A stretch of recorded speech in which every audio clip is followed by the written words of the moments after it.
Bienvenue dans le Feel Better Podcast. Je m'appelle Colline et mon but est de créer une communauté au sein de laquelle on prône l'amour de soi et l'épanouissement personnel. Dans ce podcast, on parlera d'émotions, de relations et d'introspection. Et j'espère pouvoir t'apporter quelques clés pour t'aider à mieux te connaître, à mieux t'accepter et à construire la vie que tu veux et que tu mérites.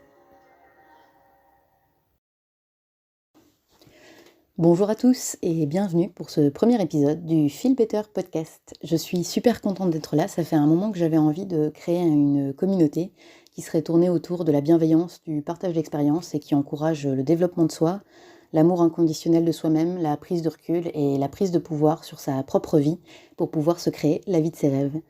Tout ce que je partage ici, je le partage à partir de mes propres expériences, de mes propres recherches, des livres que j'ai pu lire, des gens que je suis et qui m'inspirent. Je pense que c'est important de préciser que je ne suis pas docteur. Ce podcast, c'est simplement un espace de partage de mon expérience, de ce qui a marché pour moi, pour les gens de mon entourage. J'ai ressenti le besoin de créer cet espace parce que j'ai moi-même eu beaucoup de difficultés à savoir qui j'étais, qui j'avais envie de devenir. Je me suis longtemps obligée à porter des masques pour apparaître tel que j'imaginais qu'on voulait que j'apparaisse. Des masques qui devaient me permettre dans ma tête de m'intégrer plus facilement à la société, d'avoir plus d'amis, de faire partie d'un groupe. Mais ça générait que de la frustration en fait, parce que les groupes dans lesquels je me retrouvais n'étaient pas alignés avec qui j'étais profondément. J'ai mis beaucoup de temps à m'en rendre compte. Ces masques n'étaient pas conscients. Parce que en fait, ils étaient construits au fur et à mesure de la vie qui arrive. C'est les attentes de la société, c'est les attentes de la famille, c'est les événements de la vie, tout simplement, qui peuvent parfois être traumatisants. On construit tous les masques au fur et à mesure que la vie se déroule. Mais quand j'ai commencé à faire ce travail sur moi, à retirer ces masques, à creuser au fond de moi pour comprendre quelles étaient les blessures, les peurs qui m'avaient amenée à les construire, mais aussi du coup mes envies et mes rêves réellement cachés au fond de moi, je me suis lancée sur un chemin qui m'a menée à apprendre à m'aimer, à réaliser que j'avais pas besoin d'être quelqu'un d'autre pour être aimée, pour avoir de la valeur, et au contraire même, qu'en étant moi-même et fidèle à mes valeurs, à mes envies, à ce qui me fait vibrer, j'avais en fait beaucoup plus de chances de créer des relations beaucoup plus riches de sens, que je m'offrais la possibilité de rêver plus grand, plus loin, que je m'offrais la possibilité de rêver mes propres rêves en fait, pas ceux d'une personne que je disais être. Et c'est finalement la condition sine qua non pour réaliser ses rêves, c'est de commencer par oser les rêver. Donc bref, ce travail a été pour moi assez long et difficile, mais il m'a tellement apporté que je me suis longtemps demandé comment je pouvais partager mon expérience pour aider d'autres personnes à atteindre cet amour de soi qui apporte tellement de sérénité et de belles opportunités. Donc je ne vais pas m'étendre plus longtemps sur cette présentation. On va rentrer dans le vif du sujet et j'avais envie de commencer par le fait de parler de nos émotions. Pourquoi on les ressent et comment on peut parfois se laisser contrôler par elles. Donc j'ai participé à un séminaire sur le leadership récemment dans le cadre de mon travail et la consultante nous répétait régulièrement en anglais « think about what you think ». En français, ça donne « pense à ce que tu penses ». Elle expliquait que pour faire grandir notre pensée, pour réussir à devenir visionnaire de notre propre vie, pour pouvoir développer cette attitude de quelqu'un de confiant, de posé, qui sait où il va et comment il y va, la première étape fondamentale et non arbitrable était de s'arrêter et d'analyser ses pensées, de penser à ce que l'on pense. Je vous le partage aujourd'hui parce que je trouve que c'est super juste. Alors vous vous demandez peut-être pourquoi je parle de ça. Alors j'ai dit que j'allais parler d'émotions. Si c'est le cas, c'est parce que nos émotions et nos pensées sont intimement liées. Donc il y a plein de travaux qui ont montré ça. Moi je veux vous partager le modèle de Brooke Castillo, qui est une femme que j'admire beaucoup, qui a une chaîne The Life Coach School, que je vous invite à suivre. Donc c'est une coach américaine qui forme aujourd'hui d'autres coachs, qui a fondé un empire dans le coaching. Et donc la base de tout son travail, c'est ce qu'elle appelle le modèle. Et en fait, la notion en elle-même n'est pas inventée, mais c'est la manière dont elle l'aborde qui est, je trouve, super ludique. Et donc je vais vous l'expliquer tout de suite. Ce qu'elle explique, c'est qu'un événement ou un contexte extérieur va venir créer une pensée, que cette pensée va générer une émotion et que cette émotion va elle-même mener à une action. Donc dans l'ordre, on a contexte, pensée, émotion, action. Donc c'est en fait hyper simple et pourtant c'est extrêmement puissant. Et donc on va le montrer dans quelques exemples. Alors je vais prendre le premier exemple de quelqu'un qui est en surpoids et qui a du mal à accepter son corps. Je prends cet exemple parce que je l'ai moi-même vécu. J'ai eu des problèmes avec l'image que j'avais de mon corps pendant de longues années. Et je pense que c'est un sujet qui est extrêmement répandu, et pas seulement au niveau du surpoids. C'est-à-dire que dans notre société, il y a quand même beaucoup d'attentes sur le corps idéal. Il ne faut pas être trop grand, mais il ne faut pas être trop petit. Quand on est une fille ou même un garçon, il faut avoir les yeux clairs parce que c'est quand même plus joli. Il ne faut pas être trop grosse, mais il ne faut pas être trop maigre non plus. Puis les cheveux longs, c'est quand même plus joli chez une fille, sinon ça fait garçon.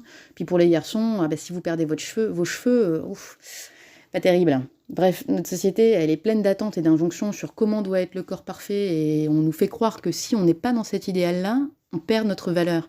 Ce qui est évidemment complètement faux, mais ça génère tellement de mal-être chez tellement de gens. Je pense que du coup, c'était un bon exemple pour commencer, et pour vous montrer que vous avez le pouvoir de changer l'impact du regard des autres sur ce que vous ressentez. Donc revenons à cet exemple, on va partir du principe que je me trouve à une soirée, je vois quelqu'un que je connais, puis je m'apprête à lui dire bonjour. Et puis là, il fait ou il dit quelque chose, et je me dis: «Il me trouve grosse». Donc la pensée, c'est: «Il me trouve grosse». Ça va générer chez moi peut-être de la colère, peut-être de la honte, peut-être de l'embarras ou même de la tristesse. Cette émotion, en tout cas, elle va générer une action. Donc par exemple, je vais décider de quitter la fête, ou alors je vais rester, mais je vais me recroqueviller sur moi-même et puis je vais plus aborder personne de la soirée. Ou alors je vais compenser en buvant ou en mangeant un peu trop ce soir-là. Quoi qu'il en soit, mon émotion elle était négative, et donc il est fort probable que ma réaction le soit aussi. Et en fin de compte, le résultat, c'est que je vais passer une mauvaise soirée. Donc pour l'instant, il y a une pensée qui a généré une émotion, qui a déclenché une action. La question maintenant, c'est qu'est-ce qui a déclenché cette pensée? Qu'est-ce qu'a fait la personne en face qui a fait que j'ai pensé « il me trouve grosse ». Donc on va prendre 2 scénarios, parce qu'on peut apprendre différentes choses avec les 2 scénarios que je vais présenter. Le premier, c'est que la personne, quand elle m'a vu m'approcher, elle a fait un mouvement de tête de haut en bas. Vous voyez, comme quand on reluque quelqu'un. Et elle le fait avec un air désapprobateur ou moqueur. Et elle n'a rien dit. Donc quand je dis déjà qu'elle a un air désapprobateur ou moqueur, en fait, je suis déjà dans l'interprétation. Donc je suis dans l'interprétation du mouvement de tête, peut-être que je suis dans l'interprétation d'un sourire que j'ai trouvé narquois, mais peut-être que finalement, elle m'a reluqué parce qu'elle trouve ma robe jolie, peut-être qu'elle a un sourire un peu forcé parce qu'elle a la tête ailleurs et qu'en fait, elle a passé une mauvaise journée et elle vient de recevoir des mauvaises nouvelles, et que quand elle me dit bonjour, en fait, elle est même pas vraiment là, peut-être qu'elle a même pas vraiment conscience du mouvement de tête qu'elle vient de faire. Et donc dans ce premier scénario, j'ai choisi, peut-être inconsciemment, mais j'ai choisi d'interpréter le comportement de la personne en face comme étant un comportement hostile. C'est ce qui génère la pensée « il pense que je suis grosse ». Petit aparté, une bonne partie de notre souffrance provient de l'idée que l'on se fait de ce que pense quelqu'un d'autre. Mais vous ne pouvez pas lire dans les pensées des autres. Donc arrêtez de vous en soucier, parce qu'il y a de fortes chances que vous soyez à côté de la plaque quand vous supposez savoir ce qui se passe dans la tête de quelqu'un d'autre. Dans notre cas présent, j'aurais pu choisir de prendre du recul sur mes pensées, de penser à ce que je pense, et de me dire « j'ai pas du tout assez d'informations pour tirer quelques conclusions que ce soit sur le comportement de la personne. Je ne sais pas pourquoi il secoue la tête. » Si je ne suppose pas savoir ce qu'il pense, je ne me dis plus « il pense que je suis grosse ». Donc si je me dis plus, si j'ai plus cette pensée, je ne pense rien de particulier de la situation, mes émotions ne sont pas impactées. Si mes émotions ne sont pas impactées, je ne passe pas une mauvaise soirée. Deuxième scénario, cette fois la personne a clairement un comportement hostile. C'est-à-dire que par exemple, vous arrivez, vous lui dites bonjour, et elle vous dit « tiens, tu devais pas faire un régime, toi ». Ok, donc là l'intention est clairement de signifier qu'elle vous trouve en surpoids, elle a un jugement de valeur sur la situation. Mais là encore, vous avez le pouvoir de penser à ce que vous pensez, et vous pouvez décider que ce qu'il pense de vous n'a aucun lien avec la valeur que vous avez, et que par conséquent, ça ne va pas vous empêcher de passer une bonne soirée. Alors attention, je ne dis pas qu'il faut accepter d'être maltraité et de le faire avec le sourire, surtout pas. Je dis qu'on peut choisir de ne pas en faire une affaire personnelle, de ne pas remettre en question sa valeur à cause du regard d'un autre. Votre valeur, elle est intrinsèque, elle est en vous, personne ne peut vous l'enlever. Et dans ce cas, l'émotion ressentie, ça peut être par exemple de l'indifférence ou de la désapprobation par rapport à un comportement qui n'est pas bienveillant. Mais du coup, l'action derrière, elle peut se résumer à rembarrer la personne ou à l'ignorer. Et en fin de compte, vous allez passer une bonne soirée. Vous n'allez pas vous recroqueviller sur vous-même. Vous n'allez pas vous réduire parce que vous êtes parce que vous n'osez pas être qui vous êtes. Vous comprenez la différence entre les deux exemples ? Vous comprenez le pouvoir que l'on obtient en apprenant à détourner ses pensées ? On prend le contrôle sur sa vie. On ne laisse plus un événement extérieur, une personne extérieure, une remarque nous empêcher de nous sentir bien, belle, heureuse, épanouie. Dans cet exemple-là, il s'agit de passer ou de ne pas passer une bonne soirée. Mais en fait, ça va beaucoup plus loin que ça. Si on prend l'habitude de régulièrement prendre du recul sur nos émotions, si on prend l'habitude de comprendre quelles sont les pensées qui génèrent nos émotions, puis de se demander comment je pourrais penser autrement, on libère un potentiel créateur qui est absolument incroyable. On crée des schémas de pensée qui sont plus positifs, qui nous nourrissent. Et plus on le fait, plus on prend confiance en soi, plus on accepte qui on est, plus on apprend à s'aimer. Vous voyez à quel point c'est puissant ? La clé ici, elle est de comprendre que la seule chose sur laquelle nous n'avons pas le contrôle, c'est le contexte ou l'événement extérieur. On ne peut pas contrôler quelqu'un qui décide de faire preuve de méchanceté. On ne peut pas contrôler quelqu'un qui manque de tact. On ne peut pas contrôler quelqu'un qui a un comportement qui n'est pas le comportement que l'on attend de lui. En revanche, ce qu'on peut contrôler, c'est comment on réagit par rapport à ça. On peut décider de changer nos pensées face à un événement en prenant du recul sur notre réaction initiale et en pensant à ce que l'on pense. Quand on prend le contrôle sur ses pensées, on prend le contrôle sur l'émotion qui en découle et donc sur l'action qui est générée derrière. Et ça, c'est une excellente nouvelle parce que ça veut dire que vous avez le pouvoir de créer ce que vous voulez dans votre vie. On va prendre un deuxième exemple, plus rapidement. Les relations amoureuses. Donc là, c'est pareil, ça va parler à plein de monde normalement. Combien de fois vous êtes-vous dit « j'aimerais qu'il soit plus attentionné, j'aimerais qu'il me dise plus souvent qu'il m'aime ». Et derrière, vous commencez à penser qu'il ne vous aime pas autant que vous l'aimez. Ça va générer, en termes d'émotions, de la frustration, de la peur, du ressentiment, de la tristesse. Et l'action qui va en découler, ça va être une déconnexion dans le couple, voire même des disputes. Mais si vous pensez, nous n'avons pas le même langage de l'amour, et je ferai un épisode sur les différents langages de l'amour, je pense à l'avenir, je ne sais pas encore quand, mais je pense que c'est un sujet intéressant. Si vous pensez, nous n'avons pas le même langage de l'amour, il ne me dit pas assez souvent « je t'aime », mais il me le montre. Il m'enlace souvent, il me rend service, il est à l'écoute de mes besoins. Du coup, la pensée, c'est « je sais qu'il m'aime ». Je peux comprendre que nos langages de l'amour sont différents et je ne remets pas en question notre couple. Dans ce cas, l'action, ça va être de lui exprimer mon besoin d'exprimer oralement notre amour, car c'est mon langage à moi, l'expression orale. Et donc, il en découle une discussion ouverte où on va apprendre à mieux se connaître. Et en fait, on va créer une connexion plus approfondie. On va créer un échange dans lequel on va se rendre vulnérable à l'autre. Et on va créer une connexion à la fois mentale et physique. Et donc, on va approfondir notre relation de couple. Et dans cet exemple, on n'a pas parlé du comportement du partenaire. Parce que déjà, vous seul, vous avez le pouvoir de changer la dynamique de votre couple. Donc, cela étant dit, vous allez me demander, mais comment on fait pour penser à ce que l'on pense ? Pas de secret ici. Il faut s'entraîner, ça vient avec la pratique. Et remplacer des schémas de pensée qu'on a tenus pendant des années, c'est pas du tout une mince affaire. Notre cerveau, il est fainéant. C'est prouvé scientifiquement, il aime l'habitude, le connu, rester dans sa zone de confort. Donc il nous pousse à rester dans le connu, même si le connu, c'est pas ce qu'il y a de meilleur pour nous. Donc la première étape, ça va être d'analyser. On l'a dit et redit maintenant, il faut penser à ce que l'on pense. Et au début, vous n'allez pas pouvoir simplement vous dire « Ok, je pense que c'est noir depuis 10 ans, je vais simplement me dire, tiens, c'est blanc ». Non.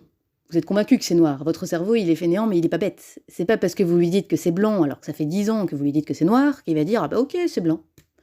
Et c'est là qu'il va falloir faire preuve de patience et surtout de bienveillance envers vous-même. Je reprends l'exemple de la personne en surpoids. Si elle est mal dans son corps, elle a probablement déjà essayé 60 régimes et autant de programmes d'exercice. Mais il n'y a rien qui a marché. Pourquoi est-ce qu'elle n'arrive pas à tenir un régime ou un programme d'entraînement ? Ne pas tenir un programme, c'est un résultat. Donc c'est l'action. Dans ce cas-là, c'est une inaction. L'inaction, elle est générée par une émotion. Donc par exemple, et ça c'est à vous de l'analyser, mais par exemple ça peut être de la peur. L'estomac qui se noue au moment de devoir commencer l'entraînement. Pourquoi est-ce que je ressentirais de la peur ? Parce que mon schéma de pensée, c'est cet entraînement, il va me faire souffrir. Ok ? Pourquoi on pense qu'il va nous faire souffrir ? Parce que je ne suis pas à la hauteur. Ok, pourquoi on ne serait pas à la hauteur ? Parce que je n'ai jamais été et je ne serai jamais une sportive. Pourquoi on penserait ça ? Mais parce que quand j'étais enfant, on me répétait tout le temps que j'étais l'intellectuelle de la famille et que c'était mes sœurs, les sportives. Ok, donc on commence à arriver à quelque chose. Vous voyez, quand on tire le fil de la pensée, on est en train de se ramener à quelque chose qui nous a marqué quand on était enfant. Quand vous allez commencer à comprendre vos schémas de pensée, vous allez vous rendre compte que certaines de vos pensées vous desservent. Vous allez vouloir vous dire: «Mais pourquoi je pense comme ça? Mais qu'est-ce qui va pas chez moi? Pourquoi est-ce que 20 ans plus tard, je pense toujours que je suis nulle sportivement pour un truc qu'on m'a dit quand j'avais 10 ans? Je suis adulte, je sais faire la part des choses, je sais que c'est idiot, pas vrai?» Ça parle à certains d'entre vous?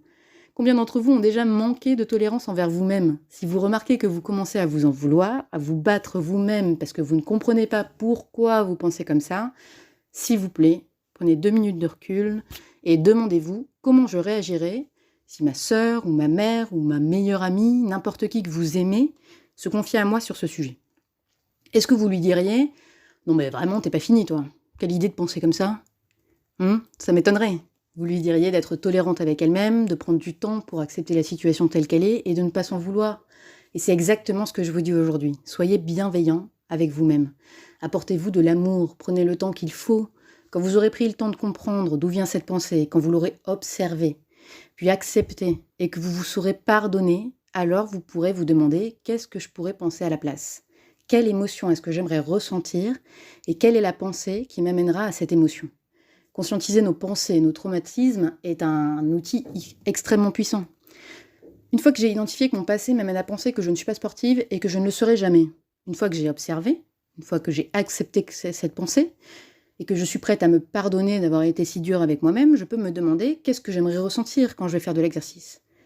J'aimerais ressentir de l'excitation, j'aimerais ressentir de l'impatience de voir si je bats ou pas mon chrono. J'aimerais ressentir de la sérénité parce que je fais une activité qui me plaît. Et donc, quelle est la pensée qui peut m'amener à cette émotion? Par exemple, je pourrais penser: mon corps est une machine puissante et impressionnante et je peux tout faire avec lui. Ou je respecte mon corps et je lui fais faire des activités qui sont bonnes pour lui et qui sont douces pour moi-même. Et petit aparté encore une fois, si vous détestez courir, ne vous infligez pas ça. Trouvez une activité plus douce comme la piscine ou le yoga. Si vous vous battez sans cesse contre vous-même, vous n'allez jamais vous en sortir. Je ferme l'aparté. Vous pourriez également penser: je suis capable de faire tout ce que je décide de faire. Vous voyez, vous allez commencer à vous répéter ces phrases-là. Vous n'allez pas y croire tout de suite. Mais vous allez commencer à bouger.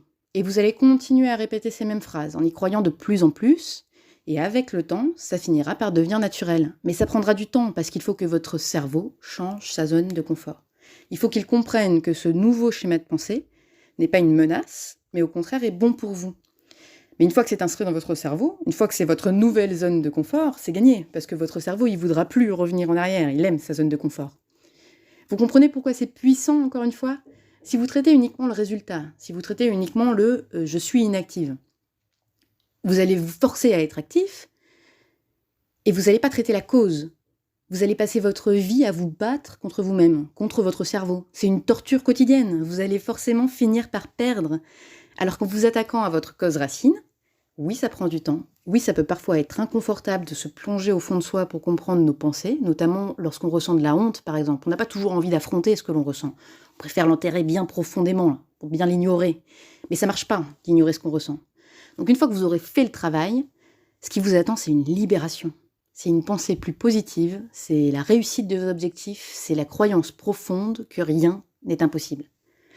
Voilà, j'espère que vous êtes convaincus de l'importance d'apprendre à analyser ses pensées, que cet épisode vous a plu, qu'il vous a parlé. Si c'est le cas, n'hésitez pas à laisser un petit commentaire et à me suivre sur ma page Insta, le lien est sur la page du podcast. Pour vous aider à analyser vos pensées, j'ai créé un petit guide avec 3 exercices à faire qui aident à la fois à analyser ce que l'on pense et à adopter un mode de pensée plus positif. Je l'ai appelé le petit baromètre de l'humeur, c'est complètement gratuit. Il y a également le lien sur la page du podcast. En attendant, moi je vous dis à la semaine prochaine. On abordera le sujet de la vulnérabilité. Je vous embrasse, prenez soin de vous et à bientôt.